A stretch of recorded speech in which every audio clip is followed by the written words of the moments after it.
सुप्रभातम छात्रों, कैसे हैं आप लोग। आज हम डीलेट जिसे बीटीसी सेकेंड सेमेस्टर के अंतर्गत हिंदी में पिछली कक्षा हमने आपको मौन वाचन के बारे में पढ़ाए थे। वास्तव में बताया भी था मौन वाचन क्या होता है, जिसमें ओठ न हिले, ठीक, ओठ न हिले और मन ही मन वाचन हो, आवाज़ न हो, वही क्या होता है, मौन वाचन। वाचन मतलब होता है बोलना, मौन वाचन जो न बोला जाए। तो आज हम चर्चा करेंगे मौन वाचन का महत्व। वास्तव में मौन वाचन का महत्व क्या है, इसमें कोई दो राय नहीं है कि यदि पूरे देश में लोग मौन वाचन न करें तो एक अलग प्रकार की क्रांति आ जाएगी। व्यक्ति हर समय कुछ न कुछ मौन वाचन करता रहता है, कुछ न कुछ दिमाग में उसके चलता रहता है, ठीक। तो जैसे कोई भी व्यक्ति हो और आप जा रहा हो, अब इससे मौन वाचन है, मौन वाचन न करके ससुर वाचन करने लगे तो बोलने लगे यार अकेले क्या बड़बड़ा रहा है, यानी इसका मतलब क्या, लोग क्या आपको घोषित कर देंगे, पागल घोषित कर देंगे, पागल। तो आज हम चर्चा करते हैं मौन वाचन की महत्व का। तो मौन वाचन का महत्व सबसे पहले होता है समय की बचत। समय की बचत कैसे समय की बचत होती है। कोई भी चीज़, जैसे अगर आप ससुर वाचन, एक अध्ययन में, एक रिसर्च में देखा गया है कि कक्षा 8 का बालक, ठीक, कक्षा 8 का बालक 1 घंटे में 160 ससुर वाचन करता है, 160 शब्दों का ससुर वाचन करता है, ठीक। 1 मिनट में लगभग 160 ससुर वाचन कर रहा है। क्या कर रहा है, ससुर वाचन। अगर उसी कह दिया जाए मौन वाचन करने के लिए 1 मिनट में, तो ये हमारा क्या हुआ, ससुर वाचन। 1 मिनट में कह दिया जाए कि मौन वाचन करिए तो 250 से 360 तक मौन वाचन करता है शब्द। तो समय की बचत हुआ कि नहीं। जो ससुर वाचन कक्षा 8 का बालक जो ससुर वाचन 1 मिनट में 160 स्वर करता था, ससुर करता था, वही 1 मिनट में 250 से 360 शब्द तक वो क्या कर रहा है, मौन वाचन कर रहा है। तो मौन वाचन में समय की बचत होता है। आप देखिए, आप ससुर वाचन करते हैं, ज़्यादा समय लगता है मौन वाचन। एक व्यक्ति है, 2 बालक है, बैठा दीजिए उसको अलग अलग, एक ससुर वाचन करिए, एक मौन वाचन, देखिए कौन जल्दी पढ़ता है। तो ये थे, पहला था हमारा समय की बचत। दूसरा है व्यक्तिगत दृष्टिकोण से उपयोगी। व्यक्तिगत प्रयोग की उपयोगी।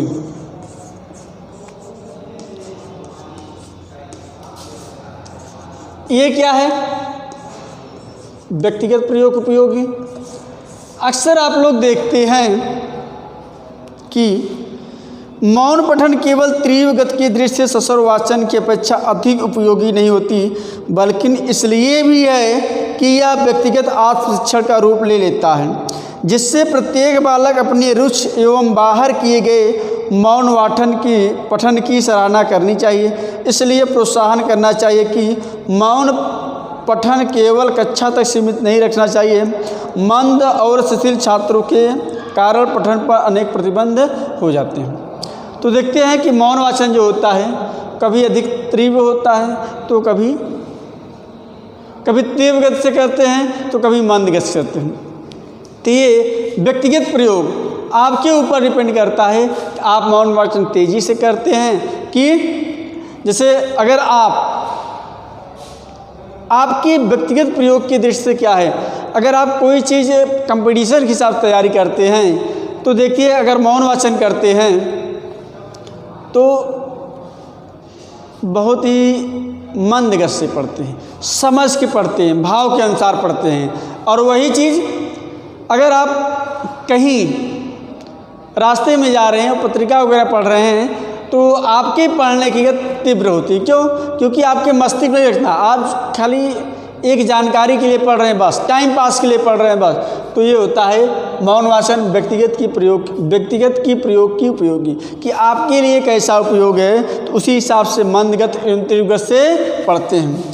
तीसरा है श्रम एवं शक्ति की बचत।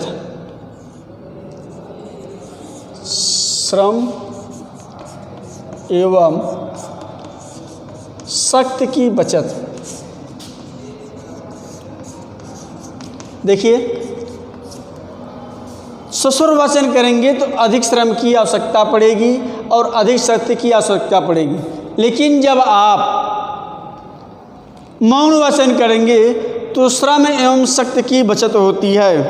ठीक, जैसे यदि आप 4 घंटे तक ससुर वाचन करिए तो आप कर नहीं सकते। ये 4 घंटे पढ़ते पढ़ते आपका सांस तक फूलने लगेगा, आपकी जीवा, आपका ओठ, आपका शरीर सब श्रम करेंगे तो शक्ति की ह्रास हो जाएगी, शक्ति की बचत नहीं होगी। लेकिन अगर आप 4 घंटे तक मौन वाचन करिए तो ससुर वाचन की तुलना में मौन वाचन में आप देखिए आप एकदम रिलैक्स महसूस करेंगे।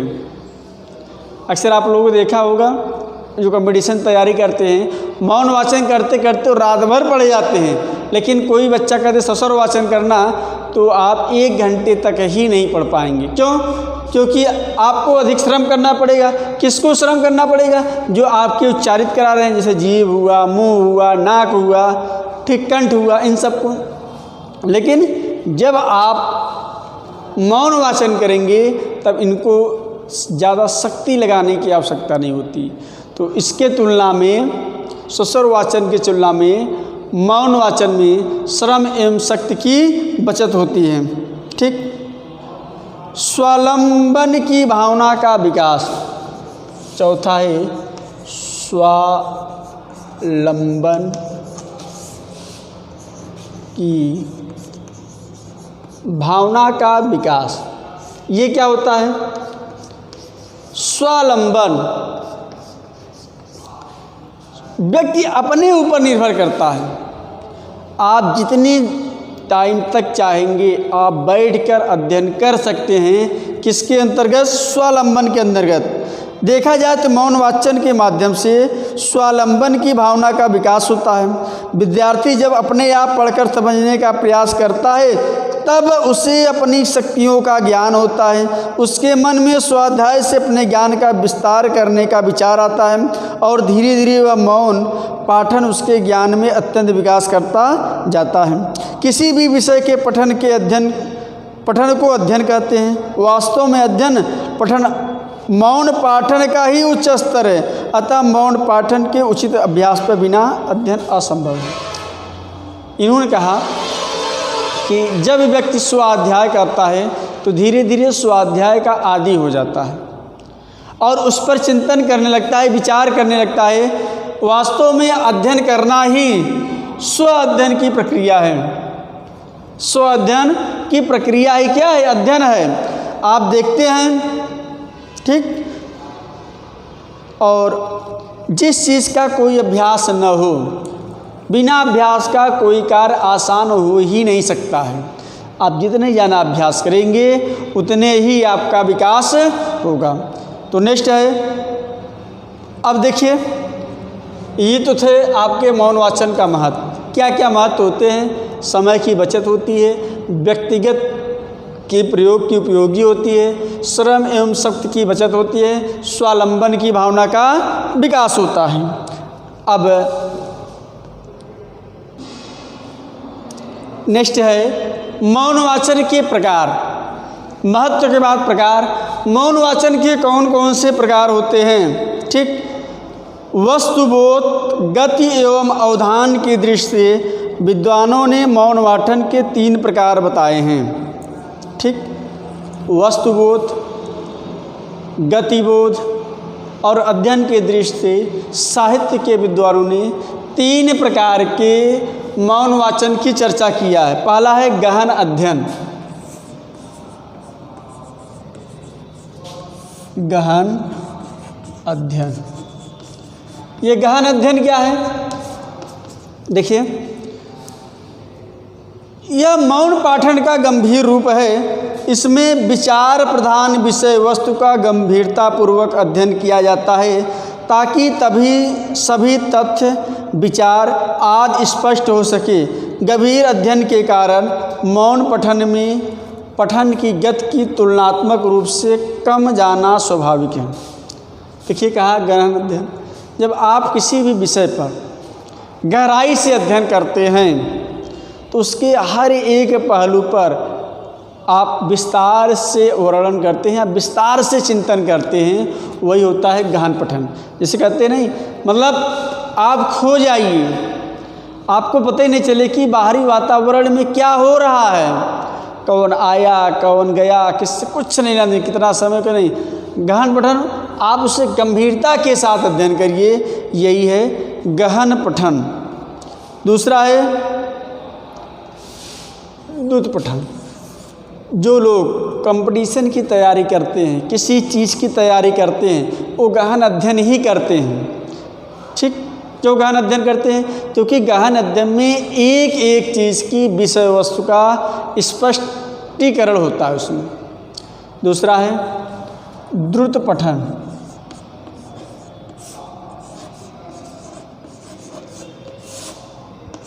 द्रुत पठन मतलब क्या होता है?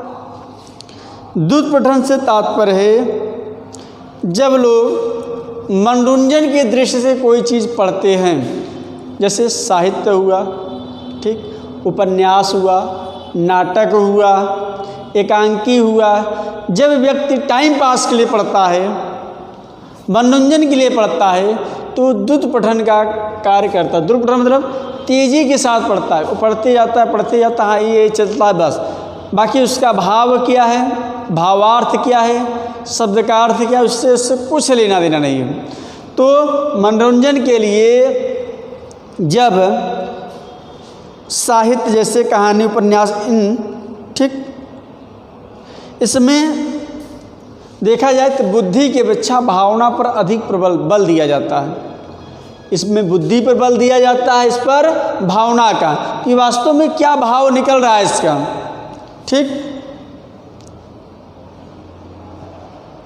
इसमें विषय वस्तु घटनाओं पर विशेष ध्यान दिया जाता है द्रुत पठन में, कि वास्तव में विषय वस्तु क्या है, हाँ आगे आने वाली घटना क्या है, आगे क्या घटित हो सकता है, आगे कहानी क्या मोड़ ले सकता है।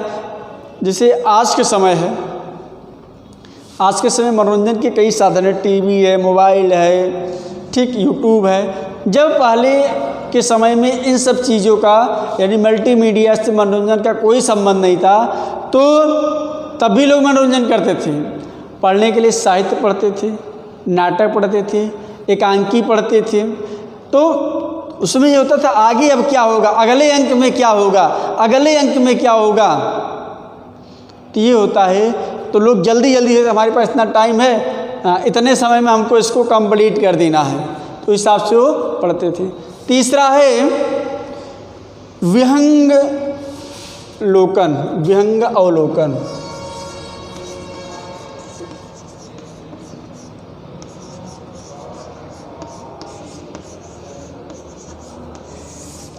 विहंगावलोकन ये क्या है? किसी तथ्य की पुष्टि एवं प्रामाणिकता के लिए, जिज्ञासा संतृप्ति के लिए किसी सहायक या संदर्भ ग्रंथों की किसी आवश्यक अंश को पढ़ा जाता है, उसे विहंगावलोकन कहते हैं। अर्थात किसी भी तथ्य, कोई भी प्रामाणिकता के आधार पर जब किसी चीज़ का अध्ययन किया जाता था, वही होता था विहंगावलोकन। ठीक, तो इसमें इसका ज्ञान जो होता है उचित प्रकार से होना चाहिए। किसमें? विहंगावलोकन में। इस प्रकार हम देखते हैं कि मौन वाचन के 3 प्रकार होते हैं। कभी कभी पूछता है कि मौन वाचन कितने प्रकार होते हैं, तो मौन वाचन के 3 प्रकार, पहला गहन अध्ययन, दूसरा द्रुत पाठन, तीसरा विहंगावलोकन। विहंगावलोकन में किसी चीज़ के तथ्य का अध्ययन किया जाता है। द्रुत पाठन मनोरंजन के लिए किया जाता है। गहन पाठन किसी चीज़ की ज्ञान की प्राप्ति के लिए जब कोई अध्ययन किया जाता है तो वह गहन अध्ययन कहलाता है।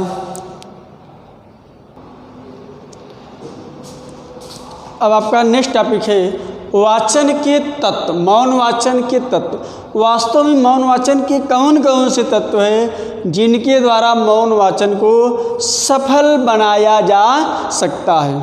तो पहला है उचित आसन एवं मुद्रा। उचित आसन एवं मुद्रा। अब ये क्या है? जब भी आप कोई कार्य करते हैं, जब आप बैठते हैं तो बैठने के लिए उचित आसन, और डिपेंड करता है कि आपको कितनी देर तक बैठना है। जब आप उचित आसन बैठेंगे, जैसे पढ़ने के लिए क्या है, मेज़ और कुर्सी, आप पढ़ने के लिए सबसे अच्छा होता है कि आप 90 अंश का कोण होना चाहिए।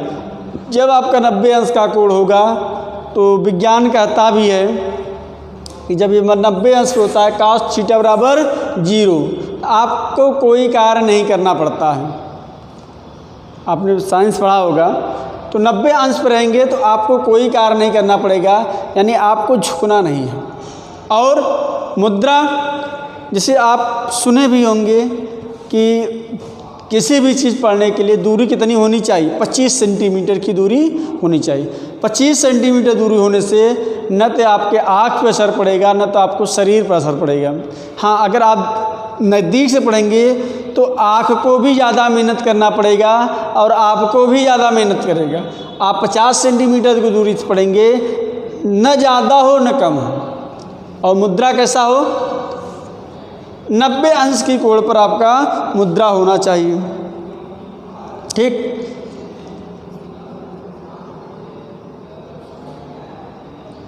रीढ़ की हड्डी आपकी सीधी होनी चाहिए। इसमें उचित आसन मुद्रा में रीढ़ की हड्डी आपकी क्या होनी चाहिए, एकदम सीधी होनी चाहिए। अक्सर आप लोगों ने पढ़ा होंगे, देखे भी होंगे कि जब आप अच्छे से बैठ के पढ़ते तो आपको नहीं आते। जहाँ ही आप इधर उधर हुए, इससे कुछ लोग लेट कर पढ़ते हैं तो 10 मिनट आधा घंटे बाद देखेंगे आँख बंद, किताब खुली आँख बंद। हाँ, लेकिन जो मेज कुर्सी पढ़ते हैं, देखते हैं कि 10 बज जाए, 12 बज जाए, 2 बज जाए, अगर आप सो रहे हैं जागते देखते बजना पड़ता रहता है। तो ये किस पर डिपेंड करता है? और मौन वाचन ही होता है। जब भी कोई लंबे समय तक पढ़ता है, लंबे समय तक अध्ययन करता है, तो मौन वाचन का ही सहारा लेता है। तो पहला है उचित आसन एवं मुद्रा। दूसरा है एकाग्रता। एकाग्रता लंबे अध्ययन के लिए, किसी भी चीज़ के लंबे अध्ययन के लिए एकाग्रता का होना बहुत आवश्यक है। एकाग्रता मतलब एकाग्रचित। आपका चित्र जब एकाग्र होगा तो आप कोई काम लंबे समय तक कर सकते हैं। अक्सर लोग रात में ही क्यों पढ़ते हैं, कभी आपने सोचा है? दिन में लोग क्यों नहीं पढ़ पाते हैं? क्योंकि दिन में कोई न कोई आपको आपके एकाग्रचित्ता को भंग कर देता है। रात में जब सो जाते हैं तब लोग देखते कोई 2 बजे, कोई 4 बजे तक पढ़ता है। तो मौन वाचन के लिए एकाग्रचित्ता का होना बहुत आवश्यक है। जब तक आप एकाग्रचित नहीं होंगे, अक्सर आप लोगों ने देखा होगा एकाग्रचित्ता के अभाव में आपकी किताब तो खुली रहती है, लेकिन आपका जो मन है वो कहीं अन्यत्र, कहीं मार्केट में वितरण करेगा, कहीं मेले में वितरण करेगा, कहीं आप किसी तीर्थ स्थल गए वहाँ, किसी आप पार्किंग स्थल गए वहाँ। ये क्या है, आप मौन वाचन नहीं कर पाएंगे। दूसरे की नज़र में आप मौन वाचन कर रहे हैं, लेकिन आप स्वयं में धोखा दे रहे हैं। आप वो मौन वाचन नहीं कहलाता है। ठीक। तो एकाग्रचित होना किसी भी चीज़ की सफलता का राज होता है। वैसे भी मौन वाचन का तत्व का जो सबसे बड़ी सफलता का राज है वो होता है एकाग्रता का होना। जब आप एकाग्र नहीं होंगे तो आप मौन वाचन या कोई भी कार्य कर रहे होंगे, आप उसमें सफलता नहीं प्राप्त करेंगे।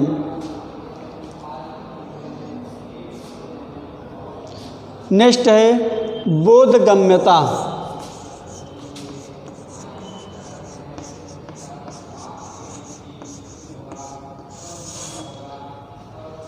बोध मतलब ज्ञान, बोधगम्यता मतलब यदि पठन में बोधगम्यता नहीं है तो वह पठन व्यर्थ है। पठन करता अपने विषय वस्तु, विचारों, शब्दों, सुक्तियों, लोकोक्तियों, मुहावरों आदि का संदर्भ अर्थ समझते हुए आगे बढ़े, विराम चिन्ह आदि से अर्थ की स्पष्ट अनुभूति करे और अनुभूत ज्ञान से इस ज्ञान का संबंध जोड़ते हुए भाव अनुभूत करें। लिखित सामग्री के भाव एवं विचारों की पूर्ण रीति का बोध कराता है।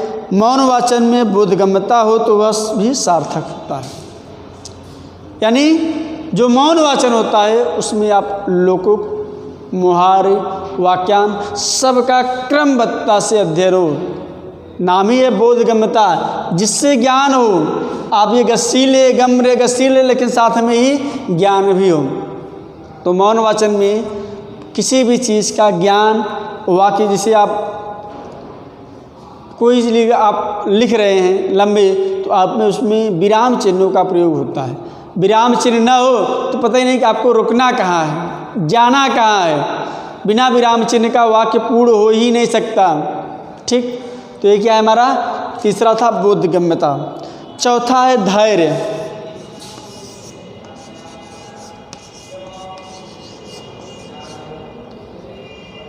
भाई किसी भी सफलता का राज उसकी धैर्यशीलता होता है।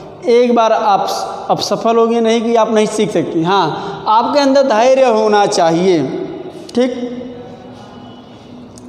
और यहाँ क्या लेना है, मौन वाचन के समय आपको धैर्य से काम लेना चाहिए कि नहीं कि हम आप 1 घंटे में पूरा पढ़िए, नहीं, आप धैर्य रखिए कि जो भी पढ़ेंगे वो शुद्ध पढ़ेंगे और सही पढ़ेंगे। ठीक, तो जैसे पठन करते समय कभी कभी ऐसे प्रसंग या शब्द आ जाते हैं जिसका तत्काल अर्थ समझना बहुत कठिन हो जाता है। ऐसे में पठनकर्ता को धैर्य नहीं खोना चाहिए। भाई आप पढ़ रहे हैं, जरूर नहीं कि आपको समझ में ही आ रहा हो, तो आपको धैर्य रखना चाहिए। आप कोई भी नई चीज़ पढ़ेंगे तो पहली बार आपको कुछ कम समझ में आएगा, दूसरी कुछ ज़्यादा, तीसरी कुछ ज़्यादा, चौथी बार आप एक समय ऐसे आएंगे कि आप जैसे एकदम पानी की तरह बहेगा, जिधर चाहेंगे उधर आप उसको मोड़ देंगे। तो किसी भी चीज़ के सीखने के लिए धैर्य का होना अति आवश्यक है। तो यही हमारा धैर्यशीलता।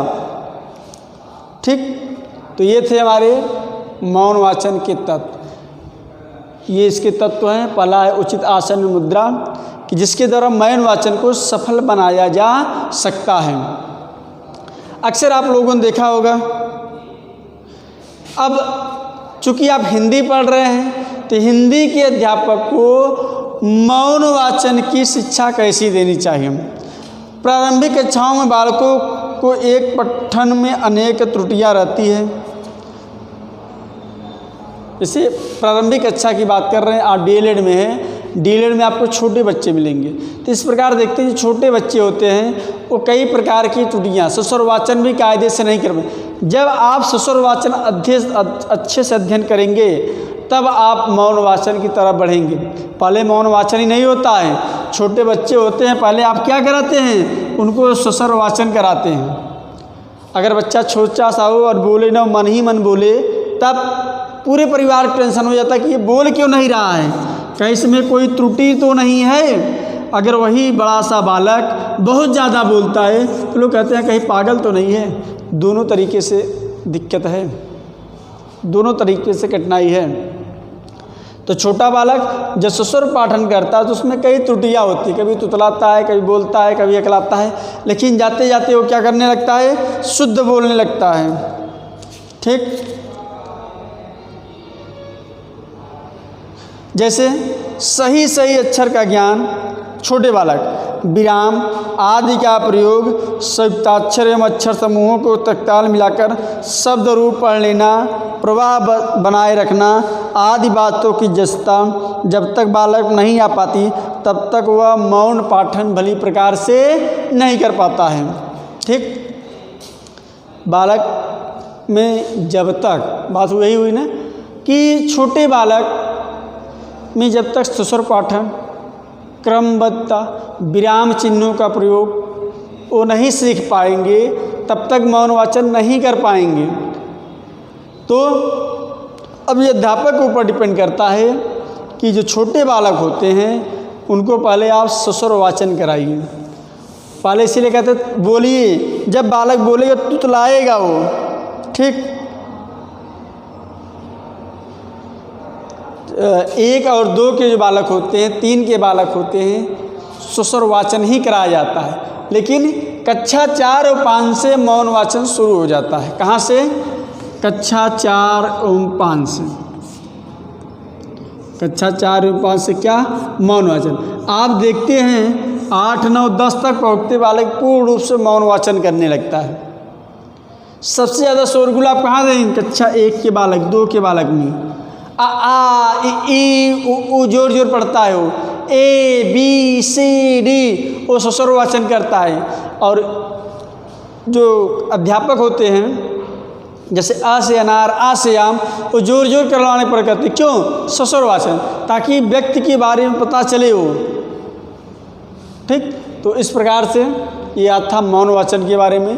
आज हमारा मौन वाचन के टॉपिक यहीं ख़त्म करते हैं। तो आशा है कि आपको समझ में आएंगे कि मौन वाचन के प्रकार क्या होते हैं, मौन वाचन के तत्व क्या होते हैं, मौन वाचन का महत्व। ये डीएलएड के दृष्टि से बहुत ही इम्पोर्टेंट है। मौन वाचन क्वेश्चन ये जरूर पूछता है, तो मौन वाचन जरूर पढ़िएगा, ठीक। तो मिलते हैं फिर अगले वीडियो में। वीडियो हमारा कैसा लगा आपको कमेंट ज़रूर करिएगा। धन्यवाद।